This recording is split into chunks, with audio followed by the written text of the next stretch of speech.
تنبيه عزيزي المحقق كونان، هذا المقطع سبق ونزلته على قناتي ولكن حذفته، وفي ناس كثير طلبوني انزل مقاطع المحذوفة القديمة. سووا لايكات للمقطع، ربي يسعدكم ويسعدني معاكم، امين يا رب.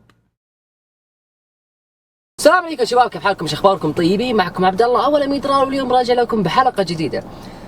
قبل ما ابدا والله في شيء مهم بتكلم فيه. عزيزي المتابع والمشاهد، اتمنى والله الاسيم اتمنى انك تروح تتابعني على حساباتي على مواقع التواصل الاجتماعي، تويتر والانستغرام. روح سوي لي فيها فولو، شوف رابطها تحت في روابط حساباتي على يا ولد طب يا ولد استغفر الله العظيم، روابط حساباتي على مواقع التواصل الاجتماعي تويتر والانستغرام. اتمنى عزيزي المشاهد والمتابع انك تروح تتابعني فيها، بتلاقي الروابط تحت في الديسكربشن. روح وسوي لي فولو. وترى يا حبيبي انت ويا انا عندي قناه ثانيه، زي قناه ثانيه لسه ما بديت فيها، بس اتمنى انك تروح تشترك فيها، عشان اذا شفت عدد مشتركين كبير راح ابدا في اقوى المقالب واقوى التحديات ان شاء الله. برضو رابط قناتي الثانيه تحت في الديسكربشن. المهم نبدا. بسم الله الرحمن الرحيم. زي ما طلبتوني قلتوا لي يا عبد الله نزل ماضي اسود الجزء السادس، وقلت لكم ابشروا وهذا الجزء السادس. اوكي، في يوم من الايام انا اتذكر السالفه بالضبط، تقريبا وانا كنت صف اولى ابتدائي بالضبط. كنت انزل الحاره، يعني العب في الحاره وزي كذا، الا كان في واحد يطاردني دائما، يلحقني يبغى يضربني. فانا ودي اعرف ايش السبب، يعني ليش كان يبغى يضربني هذا الشخص. حاولت، عصرت مخي، عصرت راسي، يمين تحت يسار تحت فوق، ما قدرت اجيب ايش السبب. قد نسيت، لكن اتذكر انه كان هذا الشخص دائما كل ما بروح العب في الحاره واروح افسع عن نفسي شوي تلاقيه يطاردني في الحاره ويلحقني وانا ريدي على البيت. فكل ما بروح العب وكذا يجي طاردني في الحاره. زمان صف اولى ابتدائي تقريبا، اتذكر اولى ابتدائي، ولكن ما اتذكر ايش سالفه، ايش اللي خلى الشخص هذا الادمي يجي علي انا مسكين ضعيف. الله ليش جيت علي انا؟ يعني انا مسكين. فكان الشخص اللي اتذكره، نعم كان جسمه كبير، يعني دب ما شاء الله تبارك الله، دب، وهو من سني، لا اكبر مني بسنه اتوقع، والله ما ادري هو بسني ولا اكبر مني بسنه، بس تقريبا على عمري كذا تقريبا، ولكن ما شاء الله ربي رزقه بجسم. فالكبير ياكل الضعيف على هذا المثل. فما ادري، يعني انا اتوقع اني انا تنبشت او قلت له شيء او ما ادري ايش السالفه اللي خلاه يجي طاردني. فكل ما رحت العب في الحاره الا ذا يطاردني وانا طريدي على البيت وافتح الباب. في يوم من الايام كان يلاحقني في الظهر، اتوقع في الظهر دوب بعد المدرسه، اتوقع كان يلاحقني الا وافتح باب البيت الا امي في وجهي. ايش فيك يا عبد الله؟ قلت والله هذا الولد يطاردني ويلاحقني، ولد جيرانه طبعا. والولد اللي كان يطاردني برضه اسمه عبد الله، كلنا اثنين عبيد لله، عبد الله. فقالت امي يا عبد الله ايش بك على ولد يا عبد الله؟ مسكين ضعيف، ترى ما بحاله مسكين وكذا. قال والله لا خليه يبكي دم.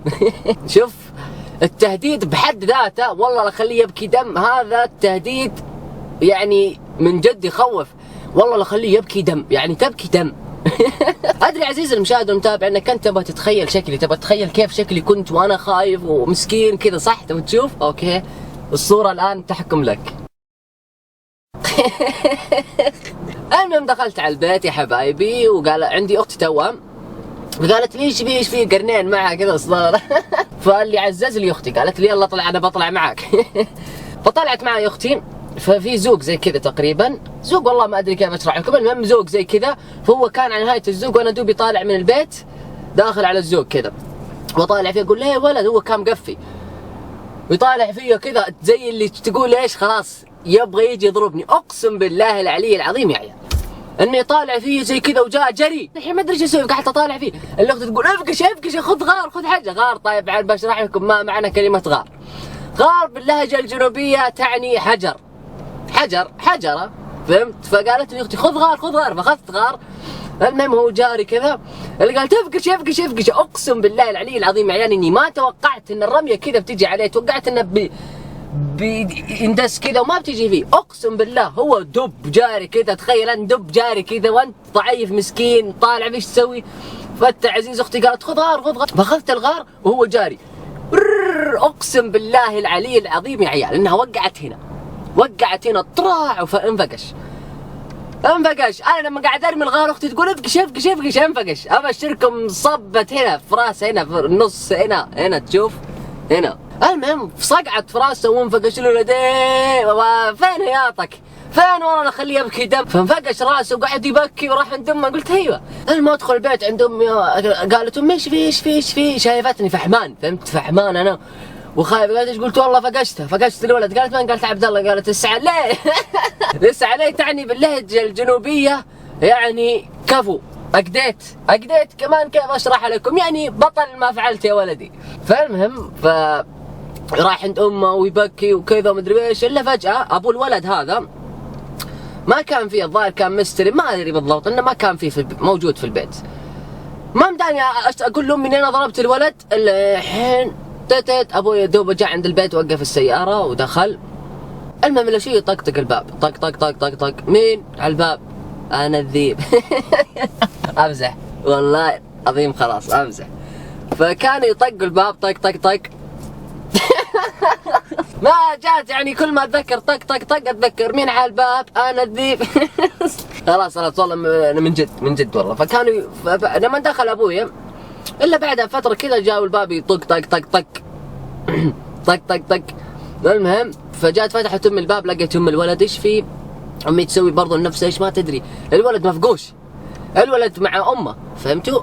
مفقوش كذا دم وكذا. ايش في الولد هذا مسكين؟ قالت امي عبد الله ضربه مدري ايش. قالت بالله ضربت عبد الله؟ قلت والله انا ما سويت شيء. المهم قالت ام الولد ابوكم موجود، تكفون خلونا نروح نوديه المستشفى يسوي خياطه. المهم ابويا راح معهم المستشفى، واخذني ابويا برضه المستشفى معهم. فرحنا المستشفى، الولد مسكين يبكي في السياره، انا طالع فيه كذا مبسوط والله العظيم. يا ابويا ما ريحني ولا خلاني ارتاح. كل ما رحت بلعب كوره في الحاره هلا تلاقيه لحق ورايا يا ابوي. خلني يا ابوي العب كوره، خلني انبسط، خلني استانس مع الناس. ما ريحني. انا طالع فيه اقول يا الله ايش هذا؟ انا سويت انجاز من جد. اطالع فيه كذا اسوي نفسي زعلان، اطالع فيه مبسوط، اقسم بالله مبسوط من داخلي. ذيك الايام تقول عندنا ايش؟ تقول واحد اعطاني 1,000,000 ريال، ليش تهددني؟ ليش تضربني؟ ليش يا اخي؟ مسكين انا والله العظيم. فطالع فيه انا في السياره، احنا نوديه المستشفى. والله بيني وبينكم يعني ننفقش فقشه صح. الغار اللي خذيتها غار ما هي ما هي بي غار نتفت ابو جبهته صح. المهم يا عيال يعني بعد ما ودينا المستشفى بعدها بايام صرت يعني سووا له خياطه وما خياطه وكذا. صرت بروح العب في الحاره، والله العلي العظيم عيال. صرت انزل الحاره اروح العب كوره، اروح امر كذا من جنبه يدنق، والله العلي العظيم يدنق. وانا خايف برضه. ليش خايف برضه؟ لا يفقيش ولا يسوي لي شيء، لكن خاف الدب، خاف خلاص ما عاد عنده سالفه. امشي من جنبه كذا يدنق، تلاقيه وما يتكلم ولا يرفع راسه. وبس يا شباب، وهذا اللي كان عندي. اتمنى بصراحه انكم استانستوا وانبسطتوا معي شوي وغيرتوا جو. صح انها قصه قصه خفيفه وبسيطه، وان شاء الله ان عجبتكم يا رب. بس تبغون الصراحه يا عيال انا ما ادري، هذا الجزء السادس الصراحه. تبغون جزء سابع؟ اكتب لي تحت في الكومنت واصل. وقبل ما اختم اتمنى برضو اذكر عليكم من جديد انكم يا ليت تتابعون الحسابات على مواقع التواصل الاجتماعي تويتر والانستغرام. روحوا تابعوني فيها لان في اشياء تصير كثير واشياء مهمه مره. ولا تنسون اشتراك ولايك ومفضله ونشر. الله يسعدكم. نبي هذا المقطع اقوى لايكات. كان معكم عبد الله او الاميدرال. اغي